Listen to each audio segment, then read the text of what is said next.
ভাটপাড়া রাজ্য সাধারণ হাসপাতালে চালু হল মা আহার। করোনা কালে তৃণমূল সরকার মাত্র ৫ টাকায় শুরু করেছিল মা ক্যান্টিন। নতুন সরকার সেই প্রকল্পের নাম পরিবর্তন করে রেখেছে মা আহার। বুধবার ভাটপাড়া রাজ্য সাধারণ হাসপাতাল কম্পাউন্ডে ভাটপাড়া পুরসভার উদ্যোগে শুরু হল মা আহার প্রকল্পের। এবার থেকে মা আহারে থাকছে ২ দিন মাছ, ৩ দিন ডিম এবং ২ দিন সবজি ভাত।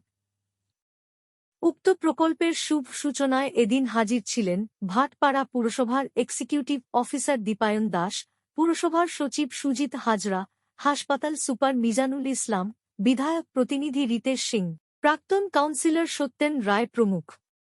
হাসপাতাল সুপার মিজানুল ইসলাম বলেন, এটা খুব ভালো উদ্যোগ। আগে গরিব মানুষেরা ডিম ভাত পেতেন, এবার থেকে মাছ ভাত পাবেন। হাসপাতালে চিকিৎসা করাতে আসা গরিব মানুষজন প্রতিদিন মাত্র ৫ টাকায় মধ্যাহ্নের আহার করতে পারবেন। যে মাছ ভাত পরিকল্পনা কি বলবেন? খুবই ভালো উদ্যোগ। আগে আমাদের শুধু ডিম ভাত পেত, এখন মাছ ভাতও পাবো। এটা নিশ্চয়ই খুব ভালো একটা উদ্যোগ, যেখানে আমাদের এই রোগী এবং রোগীর পরিবারের আত্মীয় এবং খুব মানুষরাই এখানে আশেপাশে থাকে এবং তারা যে এই খাবারটা পাবে এটা নিশ্চয়ই তাদের পুষ্টিগত দিক থেকে অনেক ভালো হবে। এবং আমার শুধু থাকলো যাতে এই জিনিসটা আরও ভালোভাবে প্রচার হয় এবং জিনিসটা ভালো লাগবে, সবাই যেন এটাকে অ্যাকসেপ্ট করে। অপরদিকে বিধায়ক প্রতিনিধি রিতেশ সিং বলেন, প্রথম দিনেই মা আহারে বাজিমাত। এদিন ১২৫ জন আহার করেছেন। তবে মা আহার চালু হওয়ার ফলে শ্রমিক মহল্লার গরিব মানুষজন মাত্র ৫ টাকার বিনিময়ে দুপুরে আহার করতে পারবেন। আজকে থেকে যে শুরু হলো আবার মা ক্যান্টিনে মা আহার, কি বলবেন?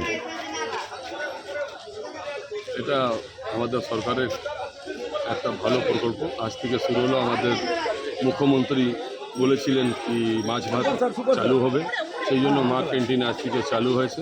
৫ টাকাতে আমাদের মাছ ভাত খাওয়ানো হবে। আমাদের বিধায়ক পবন কুমার সিং কোনো কারণে আজকে উনি এক জায়গায় ব্যস্ত আছেন, আসতে পারেননি। তার আমাদের মিউনিসিপ্যালিটি স্টাফ সব ইও সাহেব এসেছিল, সেক্রেটারি সাহেব এসেছিল। কতজনকে ডেলি খাওয়ানো হবে? এখানে প্রায় 105-107 লোক এখানে। 105 এখানে আছে। আজকে মা ক্যান্টিনে 125 জনের কাছাকাছি আজকে খাওয়া দাওয়া হলো। এই যে মাছ ভাত দেওয়া হচ্ছে, এতে খুশি আছে সবাই?